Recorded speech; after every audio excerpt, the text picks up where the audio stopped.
Here is the reason why majority of Black women are behind in the dating game, behind in the marital game. They're not getting married and they cannot secure, or they have not been securing men who provide.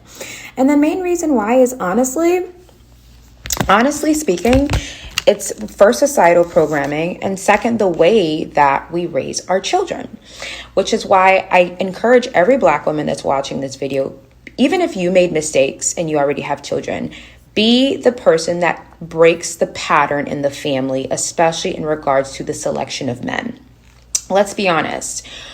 Women who are of other cultures, as white women, Middle Eastern women, Asian women, they are taught to target and date and pursue men who are providers, someone or a man who has something to offer.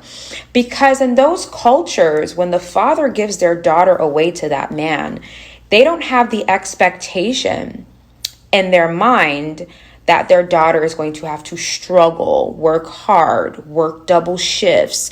They feel like, we're giving our precious flower away to you. Here she is. Make sure you take good care of her and make sure you're able to provide for her. But in the Black community, we're taught different. We're taught to date someone just because you like them. Oh, he's not working. It's okay, girl. Girl, hold him down. Hold him down.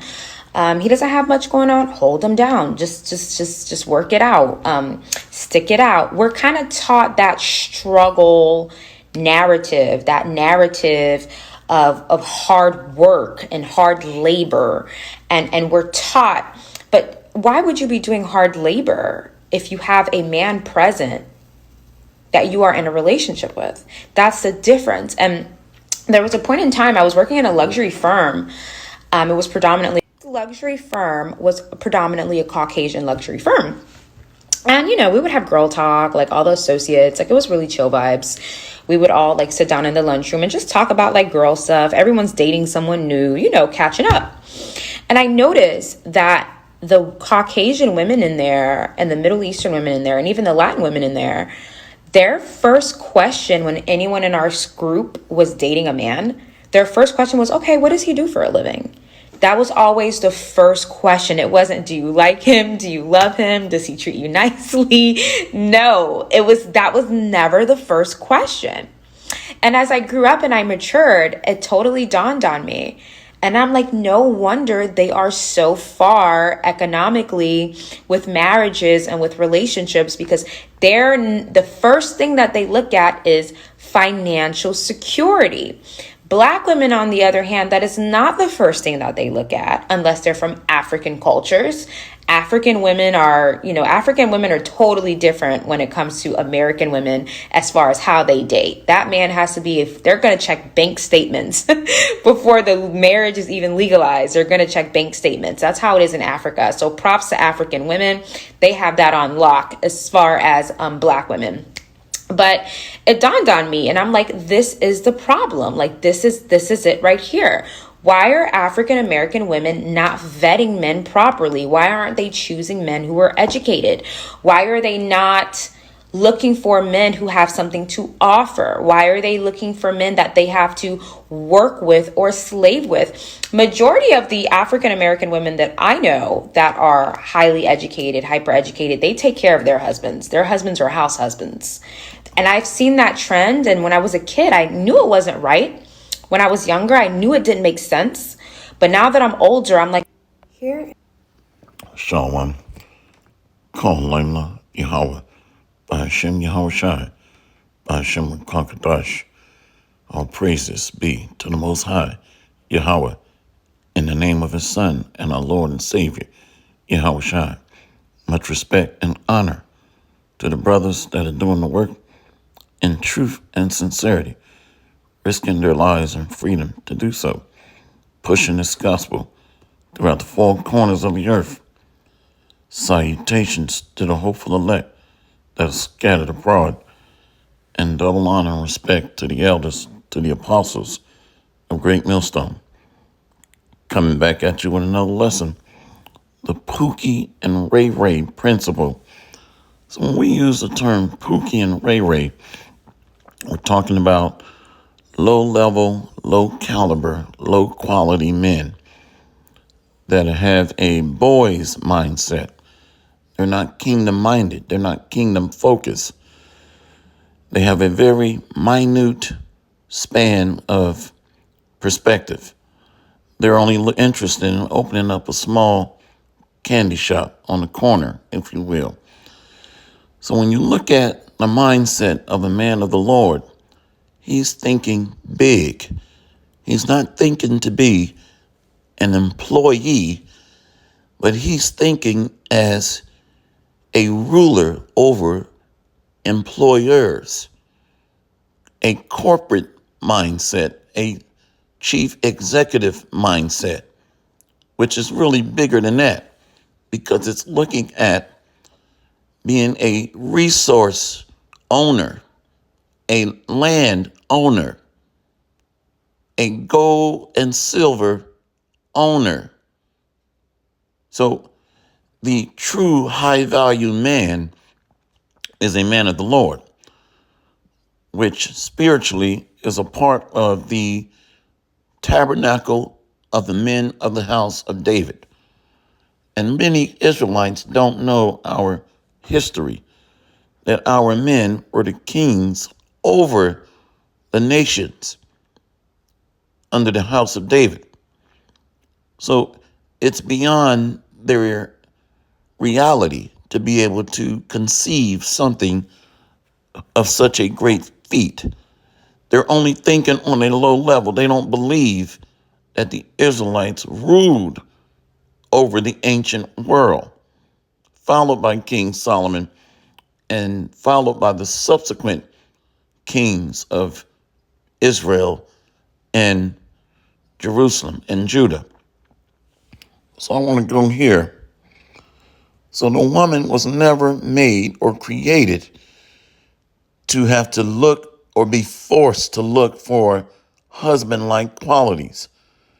The man, your father, was charged with that responsibility to find husband qualities. You're not created to be able to discern the traits and characteristics of a quality, high value, high caliber man. Your father was charged with that responsibility. And we're going to get that. I believe it's in Numbers chapter 30. Let's go here first. So she mentioned the flower, which is the virginity of a young woman, a young damsel. Let's go to Sirach 42. And let's go to verse 9. The father waketh for the daughter when no man knoweth, and the care of her taketh away sleep. When she is young, lest she pass away the flower of her age, and being married, lest she should be hated. So your virginity is preserved for your husband. In order to demand a traditional man, then you must be traditional, untouched, a virgin. That is where you're justified to wear a pure white dress. So the Father protects that sacred purity and loses sleep at night. Because if we depend on, this is the Pookie and Ray Ray principle, your future bride, which is your future wife, will be abused through too much liberty. What do I mean? Ran through, okay? Ghetto gagged, deep dug, you name it, okay? And in this system, this behavior has been normalized. A man's sperm puts his spirit on that woman. So if she has multiple masculine spirits on her, she gets mentally deranged.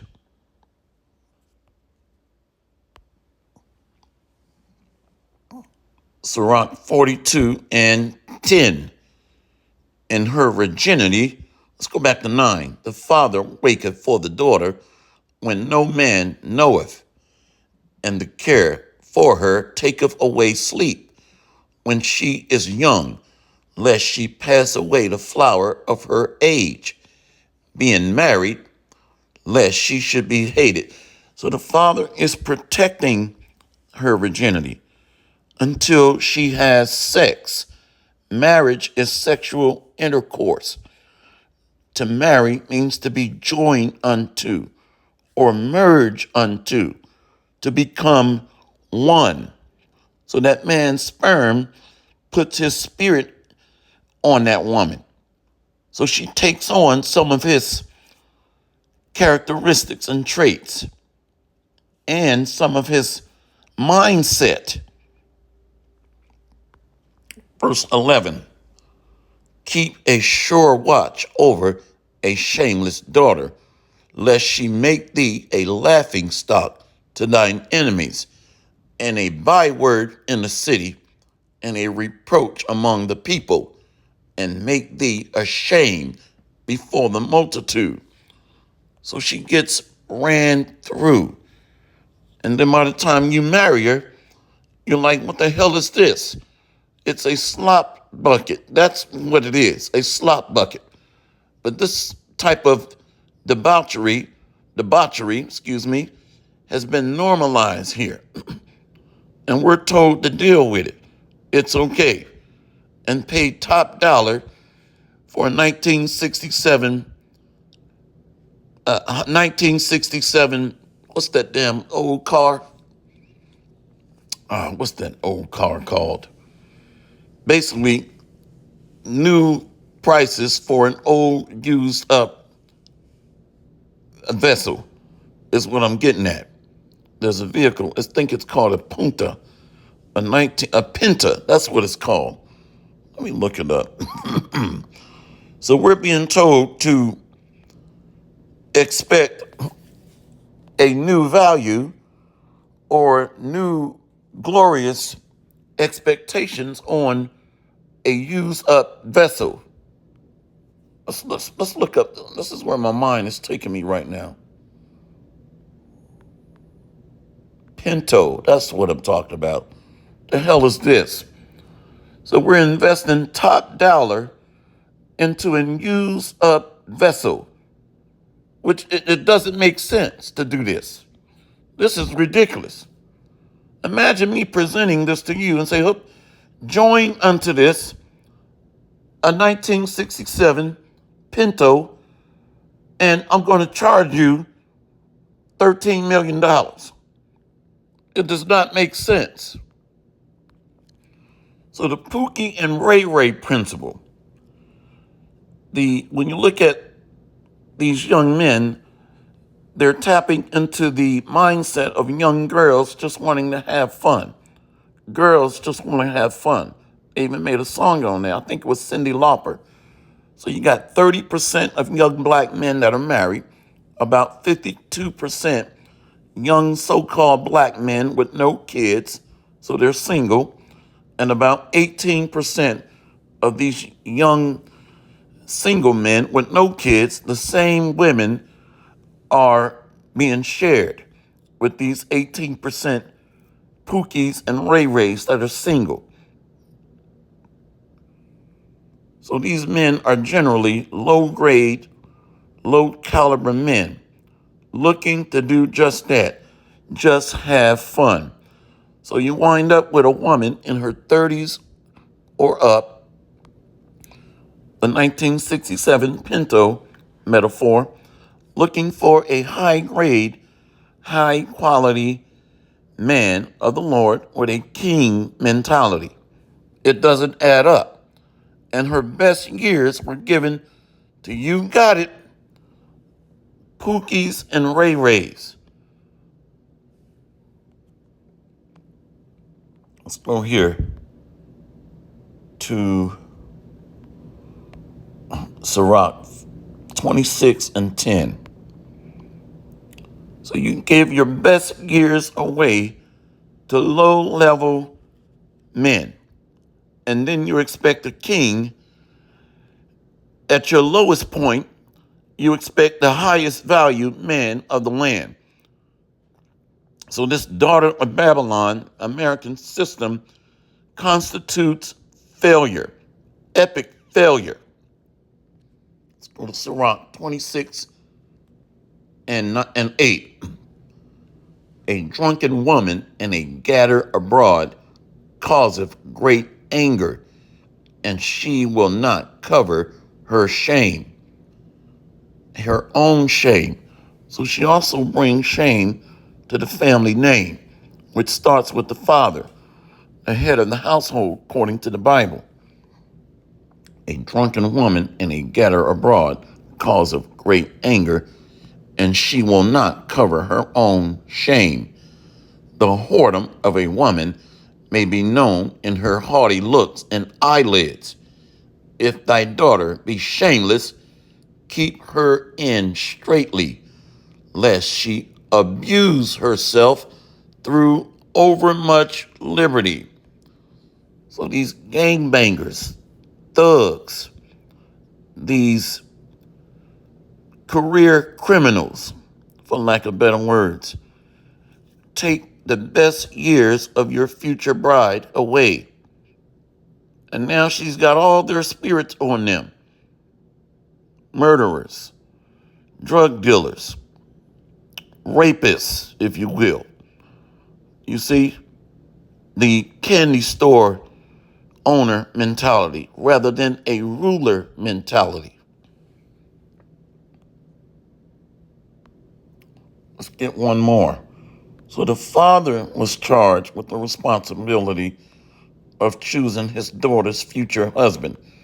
What in the hell does a young 12, 13, 14, 15-year-old girl know about choosing a stable man, a powerful man? What is that? Let's go here real quick. Sirach 25 and 10. She don't know anything about choosing a powerful, stable man built on wisdom, that walks in wisdom. Sirach 25, verse 9. Let's go to verse 8. Well is him that dwelleth with a wife of understanding, and that have not slipped with his tongue, and that have not served a man more unworthy than himself. Well is he that hath found prudence, and he that speaketh in the ears of them that will hear. Oh, how great is he that findeth wisdom, yet is there none above him that feareth the Lord. So the men of the tabernacle of David built a dynasty of rulership through the fear of the Lord, which started with King David, followed by the subsequent kings and priests of the Davidic dynasty. That's the man to follow, who chooseth your future husband. You see? So birds of the same feather flock together. Simps choose simps. Kings choose kings. Priests choose priests. You see? Priests to priests, kings to kings. Simps to simps. Let's close out here. So this entire society is upside down, disorderly, unruly. This girls just want to have fun mindset. No order, no structure. 70% of the so-called Negro households are led by single mothers. So the entire household is driven by emotions, feelings, sentimental things. Numbers 30, the book of Numbers, chapter 30. See, let's go to verse 2. We got to go to 1. And Moses spake unto the heads of the tribes concerning the children of Israel, saying, This is the thing which the Lord hath commanded. So when we read Numbers 1 and 18, these heads are the fathers So this goes back to the law. And Numbers 27, verse 16 and 17.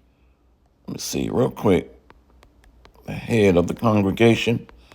The man was chosen to be the head of the household.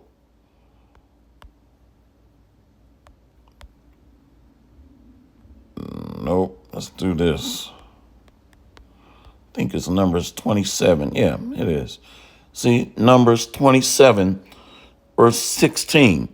And the Lord, the God of the spirits of all flesh, set a man over the congregation, which may go out before them and may lead them out, and which may bring them in, that the congregation of the Lord be not as sheep which have no shepherd.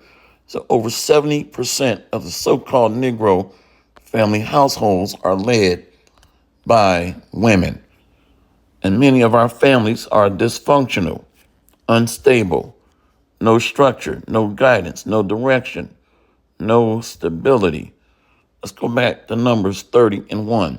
And Moses spake unto the heads of the tribes concerning the children of Israel, saying, This is the thing which the Lord hath commanded. Ban Yasharallah, or sons of Israel, if a man vow a vow unto the Lord, or swear an oath to bind his soul with a bond, he shall not break his word. He shall do according to all that proceedeth out of his mouth.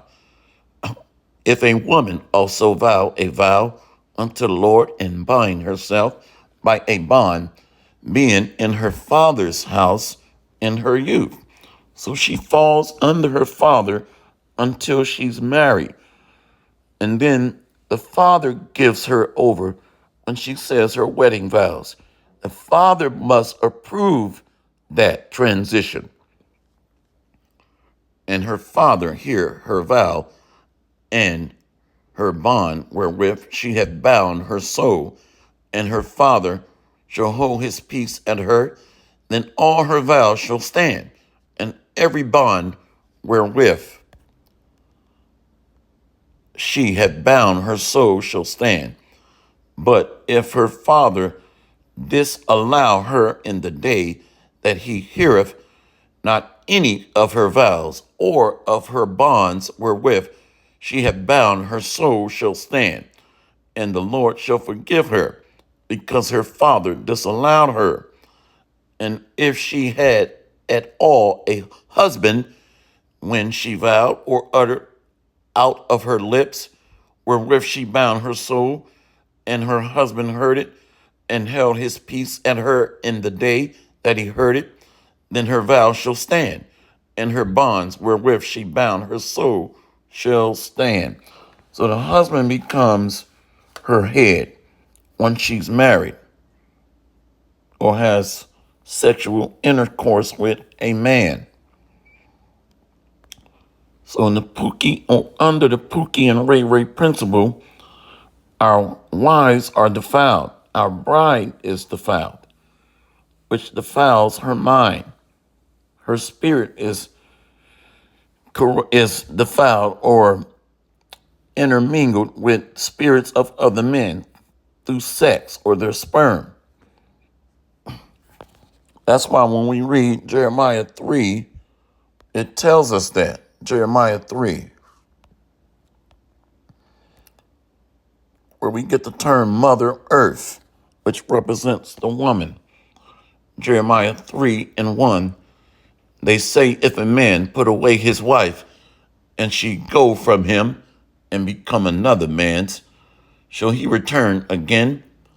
Shall not that land be greatly polluted? But thou hast played the harlot with many lovers, yet return again to me, saith the Lord. So the daughter of Zion committed spiritual fornication, adultery. Just like when a man has sex with his wife, he marries her through the act of sex. That's marriage. If she allow other men's sperm or seed to penetrate her, she is defiled with these men's spirits. So the man was created to choose a future husband. Husbands were created to choose future husbands, not you. And this is why the Lord has set up teachers in these last days, the men. When we read Ezekiel 34, that the flock of my pasture are men. I believe it's Ezekiel 34, the last few scriptures there. Set up teachers in the last days. Isaiah 30, verses 20 through 21. Hopefully this lesson has been edifying. All praises to Yahweh B'Shem Yahweh Shai, B'Shem Kakadash. See you on the next lesson, Lord willing. The Pookie and Ray Ray principle.